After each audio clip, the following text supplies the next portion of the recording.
নির্বাচন কমিশনকে মৌখিকভাবে জানিয়েছিলাম 2 দিন সময় বাড়ানোর বিষয়ে। ওনারা বলেছিলেন সবগুলা দল যদি ঐক্যমত হয় তাহলে ওনারা এই বিষয়টা বিবেচনা করবেন। অন্যান্য দল থেকেও বলার কথা, আমি অন্যান্য দলের সাথেও কথা বলেছিলাম, বিএনপি সালাউদ্দিন ভাইয়ের সাথেও কথা হয়েছিল, জামায়াত আমির তাহের ভাইয়ের সাথেও কথা হয়েছে।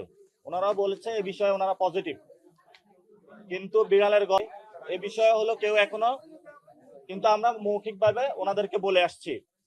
আর পুরো বাংলাদেশ আমাদের যে 8 দল ছিল সেটার সাথে এলডিপি এবং রাজনৈতিক যে জোট গঠন হয়েছে আসন সমঝোতা নিয়ে, যেটা নিয়ে বিন্যাস এবং এই তরুণ প্রজন্মের চাকরি নিশ্চিতকরণের জন্য, সেই জায়গা থেকে আমাদের পুরো বাংলাদেশ ইলেকশন কমিশনের যে অফিসগুলো রয়েছে সেখানে তাদের মনোনয়নপত্র জমা দিচ্ছেন। আমরা আশা করি গণতন্ত্রের যে যাত্রার শহীদ ওসমান হাদির এসেছেন, উনি যাতে জান্নাতে আল্লাহ নসিব করে সে বিষয়ে আমি কামনা করছি।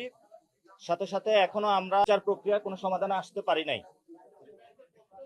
এই সরকার বিচার নিয়ে এই পর্যন্ত আমাদের প্রথম দাবি যেটা হলো শহীদ ওসমান হাদির যারা হত্যাকাণ্ড ঘটিয়েছে তাদের দ্রুত